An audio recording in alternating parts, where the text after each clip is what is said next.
আজকে আমি আপনাদেরকে পকোড়া কাড্ডি বানিয়ে দেখাবো। আপনারা সম্পূর্ণ পুরো ভিডিওটা দেখুন প্রথম থেকে শেষ পর্যন্ত আমি কিভাবে বানাই পকোড়া কাড্ডি।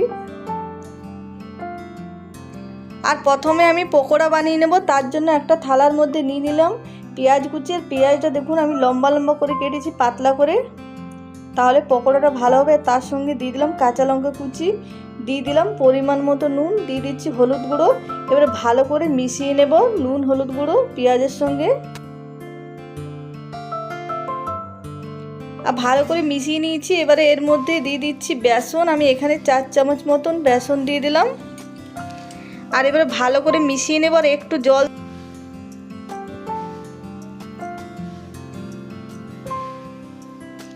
আর খুব বেশি জল দেবো না, একটু জল দিলেই মাখানো হয়ে যাবে।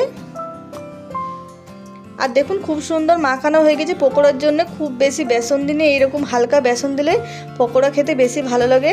আর এদিকে তেল গরম হতে দিয়েছি, তেলটাও বেশ ভালো গরম হয়ে গেছে। আর আমি সরষের তেলে পকোড়া ভেজে নিচ্ছি। আর পকোড়াগুলো দেখুন এইরকম গোল গোল একটু বড় সাইজের ভেজে নিচ্ছি।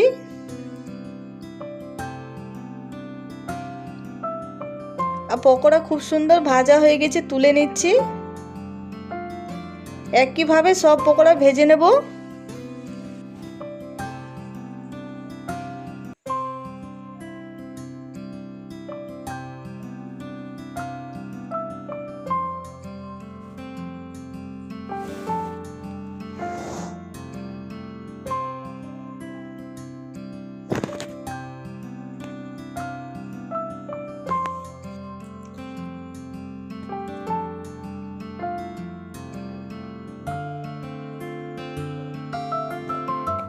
আর এইরকম পকোড়া এমনিতেও ভালো লাগে খেতে বন্ধুরা পেঁয়াজের।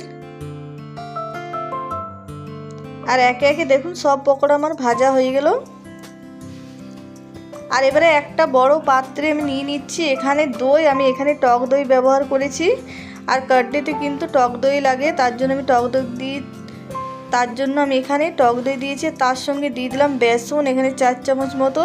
আর দিয়ে দিলাম পরিমাণ মতো নুন, দিয়ে দিচ্ছি হলুদ গুঁড়ো, দিয়ে দিচ্ছি ঝাল লঙ্কার গুঁড়ো। এবারে ভালো করে মিশিয়ে নেব।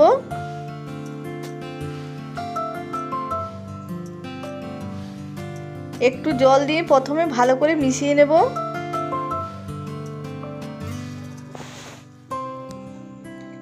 ভালো করে মেশানো হয়ে গেছে। এবারে এর মধ্যে দিয়ে দিচ্ছি আরও কিছুটা জল।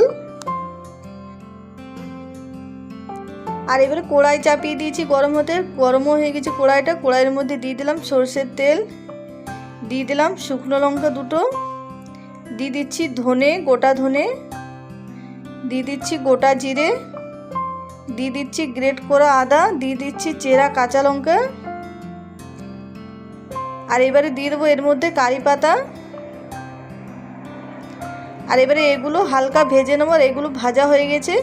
এবারে বেসন আর দই যেটা গুলে রেখেছিলাম সেটা আমি দিয়ে দিচ্ছি কড়াইয়ের মধ্যে।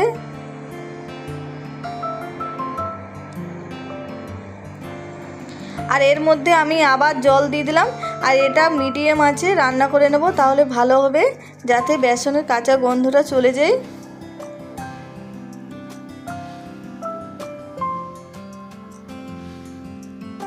আমি এটা 15 থেকে 20 মিনিট মতো রান্না করে নিয়েছি।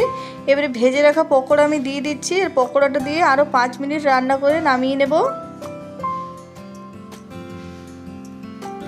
আর দেখুন 5 মিনিট রান্না করে নিয়েছি, আর অনেকটাই ঘন হয়ে এসেছে। এবারে নামিয়ে নেব। আর নামানোর আগে দিয়ে দিচ্ছি ধনেপাতা কুচি।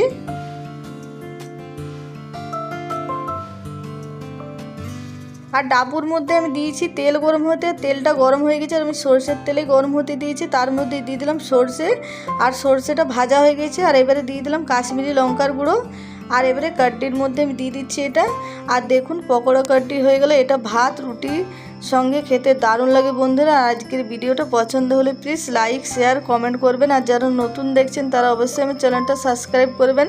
আর গরমের দিনে এটা খুবই স্বাস্থ্যকর খাবার, অবশ্যই আপনারা বাড়িতে বানিয়ে খাবেন। ছোট থেকে বড় প্রত্যেকে খুবই খুশি হয়ে খাবে। আজকের ভিডিও কেমন হয়েছে অবশ্যই জানাবেন কমেন্টে।